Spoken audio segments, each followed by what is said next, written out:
Hi, and welcome to this week's episode of Salford's Ghost Watch. I hope everybody can see us now today better from different angles. Yeah. I'd like to introduce our our resident parapsychologist and psychologist, Dr Martyn Shrewsburry. Moving in a bit more is my resident buddy and paranormal investigator, Adam Jones. Hello. And here in the corner is probably one of the most important men we've been working with over the last year is Anthony Cherry. Good evening. So let's get down to business. First of all then, Anthony, we're just wondering, what got you into paranormal? I think it started when I was a young lad, you know, growing up in Hull where my family were from. Yeah. And it was like 6 or 7, my cousins, you know, were really into ghosties and all the rest of it. And then, like one time, I was just like, you know, like, it's just frightening us. And I was just fascinated by ghosts and always wanted to see one, you know. Yeah. Right the way through all my, from the age of 7. So I chased that shadow, yeah, that type of thing, like bumps in it. Really bad drawings on the back of the bedroom windows, you know, and doors and that. Terrible. Big long fans going, and they go, yeah, Tony, go upstairs, have a look, see if you can see any ghosts. And they'll jump out and like, you know, yeah, it's very humorous, but it's very petrified. But I think I turned out okay. Yeah, I think so, yeah, definitely. Yeah. I think that one of my best experiences was the boogeyman, my brother. My older brother actually, he's watching this now, probably humiliate them. Always, it's like a clown type thing. Yeah.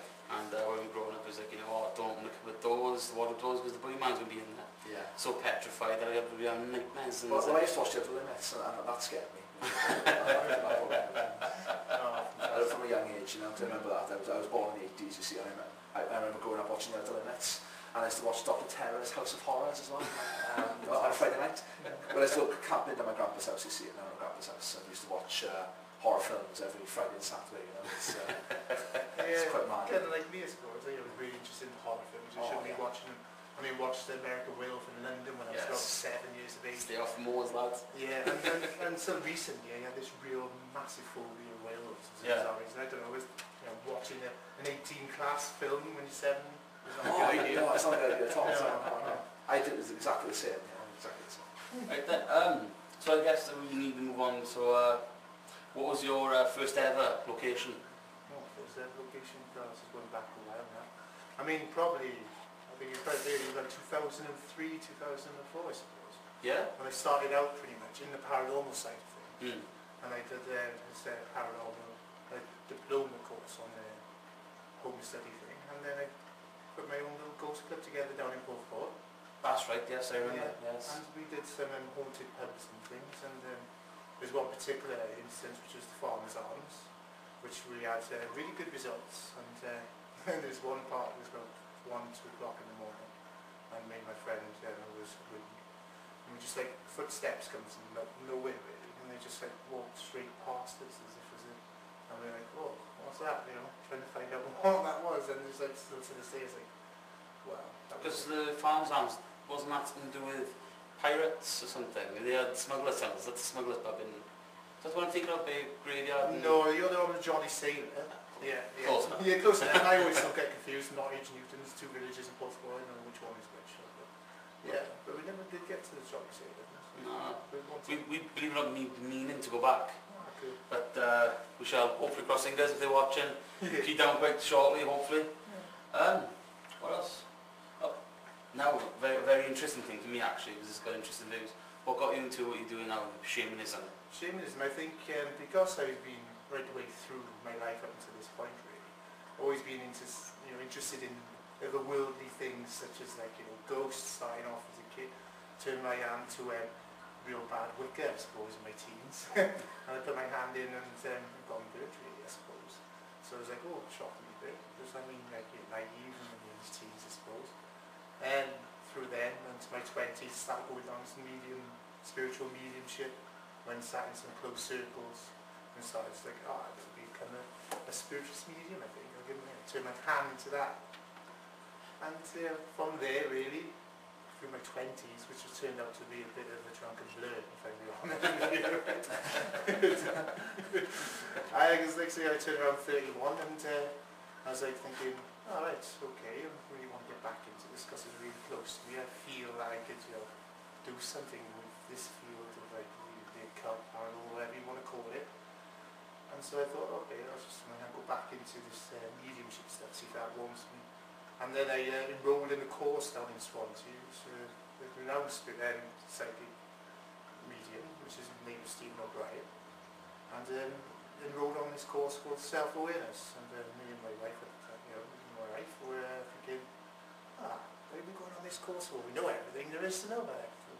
Yeah. So a year later, after the self-awareness course, we thought, no, we didn't actually know, should we? Excuse the French. That would be edited for the podcast.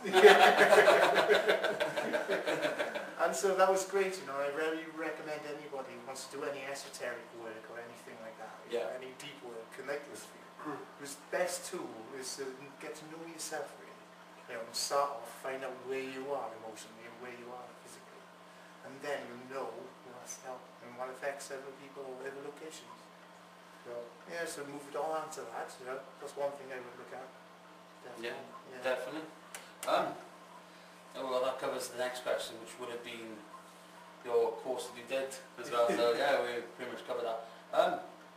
Okay, aftercare of the paranormal, the service that you provide for people. Yeah, well this came about really after I got into the shamanism side of things. I found my shamanism path. I did a one-day introduction course up in Brecon in 2007. It was a lady called Sarah Holbrook. And generally that was, really took to it straight away that day, low world, middle world, upper world, psychology which goes with shamanism. And I just took to it straight away, and so I went through that and I enrolled on a practitioner course. And I've always been still in the background, still, really interested in the paranormal side of things. I thought while I was learning my shamanic craft, I also learned how to do space clearings for environments and homes and things like that. And I thought, that's a nice tool I could also use and provide as well to groups like you, staff where it's going to work. And to give them, give you another service required really in your investigation procedures.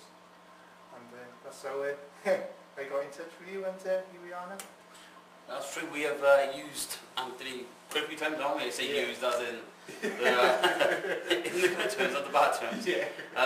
For actual house clearance, and I got to be honest, it's been an eye-opener for what I know you haven't worked with Anthony I yet. haven't yet. I've had the pleasure of working with you, No, but it's been quite interesting to see certain things, different angles, and a different angle of the paranormal, because we are very tech-end. I think Di was probably watching right now. Alright, hi Di and Amberley back in Cardiff. It will back me up, but we are, you know yourself, we are very tech-based. We go in with night vision cameras, all the meters, everything, and that's the way we work. But since I think it was October last year, I started working with yourself for the private case for us all, wasn't it? Yeah, that's right. Right, yes. Yeah. That flat. Yeah, that's right, yes. Yeah. It was the cat. Flat, yeah. The cat. It was definitely an eye-opener to a different angle on paranormal, and I think there's one thing that's floating out there at the moment, a lot of animosity, as we were talking before we came on here, within paranormal teams and different angles that people work with, and they should really more bring a unity. There's a saying going out at the moment on Facebook, sort of keep the paranormal friendly. You calm down a bit and just be united front, definitely. I think that's very interesting because, if you don't mind me, what you said was very wise, Anthony, about knowing yourself. There's a long tradition of shamanic background, Siberian, North American, Indian, ancient Greek, where you have to know yourself before you venture into it. You made the point about getting into perhaps things you shouldn't have got into at an earlier stage. You can't get into anything like this unless you really do know yourself, where your darkness is, where your light is. And it's an old tradition, shamanism, it should be highly respected. And that's why it's so down to earth and important that ordinary people do it. So, it's excellent.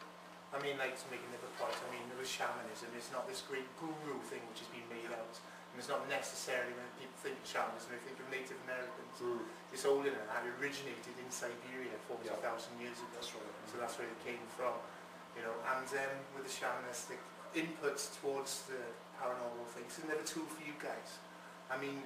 Before, when we first got in touch with you, it said, what do you do as an aftercare option for these people in private places? You go in there and say if the place is rather active and there's things flying around, you go in and just go, right, set the cameras up, let's have a look, right, we've got the footage, okay, let's go. And go there and you're going to take these ghosts with you or not?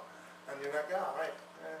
So I thought, I'd offer my services to you guys to say, okay, I can come in and then I'll do a piece of work which I call spirit liaison, you know.